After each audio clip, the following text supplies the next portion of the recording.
আজ আবারও চলে এসেছি দুর্দান্ত স্বাদের একটা স্টার্টারের আইটেম নিয়ে।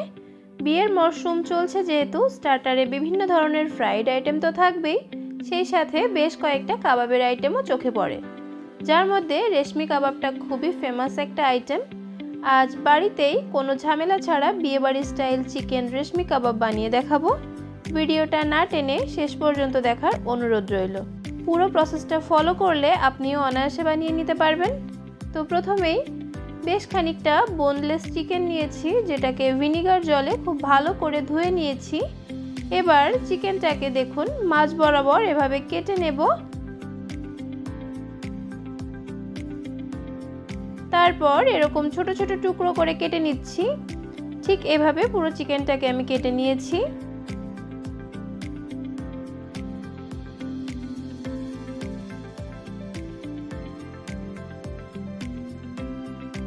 চিকেনটাকে ম্যারিনেট করব, যার জন্য প্রথমেই একটা পেস্ট বানিয়ে নিচ্ছি।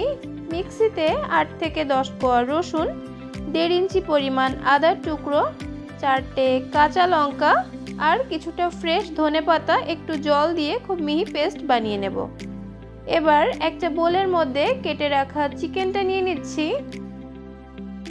প্রথমেই যে পেস্টটা বানিয়ে নিয়েছিলাম সেটা অ্যাড করছি। এবার 4 চামচের মতো ফ্যাটানো টক দই দিয়ে দেব 2 চামচের মতো দুধের সর। এখানে আপনারা চাইলে দোকানের কেনা ফ্রেশ ক্রিমও ব্যবহার করতে পারবেন।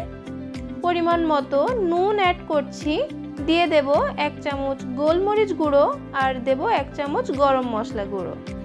এবার খুব ভালো করে হাত দিয়ে মেখে রেখে দেব মিনিমাম 30 মিনিটের জন্য। আপনারা যদি একটু সময় নিয়ে বানান তাহলে 2 ঘন্টার জন্য ম্যারিনেট করে ফ্রিজে রেখে দিতে পারেন, তাহলে রেজাল্টটা আরও ভালো আসবে। ফ্রেশ ক্রিমটা দেওয়ার ফলে চিকেনটা খুবই সফট হবে এবং খেতেও খুব ভালো লাগবে।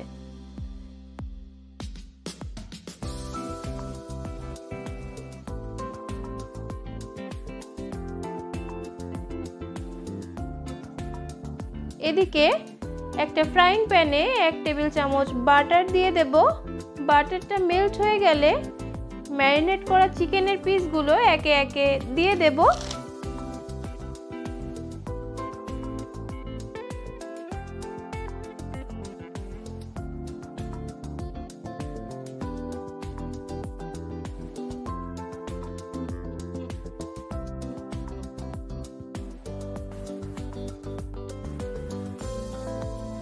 এবার ঢাকা দিয়ে মিডিয়াম ফ্লেমে 3 থেকে 4 মিনিট কুক করে নেব।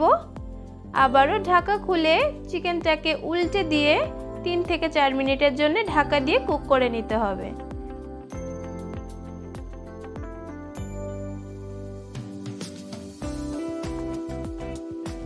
ঢাকা খুলে গ্যাসের ফ্লেমটা হাই করে দিয়ে আরও 2 মিনিট উল্টে পাল্টে ফ্রাই করে নেব। গ্যাসের ফ্লেমটা অবশ্যই হাই করে দিতে হবে যাতে চিকেনটা ড্রাই হয়ে যায় আর চিকেনের গায়ে লেগে থাকা মশলাগুলো বাটারের সাথে মিশে একটা স্মোকি ফ্লেভার তৈরি করে। এই স্মোকি ফ্লেভারটা না আসলে কিন্তু কাবাবের অ্যাকচুয়াল টেস্টটা আপনি পাবেন না।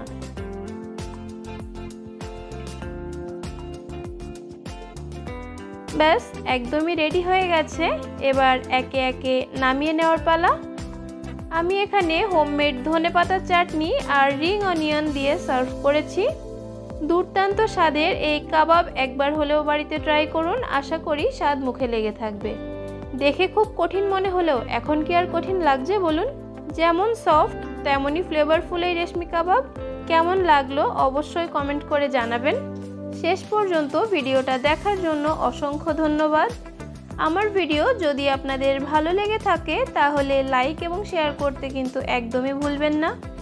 আর চ্যানেলটিকে সাবস্ক্রাইব করে পাশে থাকা বেল আইকনটা ক্লিক করে দেবেন যাতে আমার চ্যানেলে নিত্য নতুন রেসিপিগুলো সবার আগে আপনার কাছে পৌঁছে যায়। আজ এ পর্যন্ত, দেখা হচ্ছে আপনাদের সাথে নেক্সট ভিডিওতে। ততক্ষণ সবাই ভালো থাকবেন।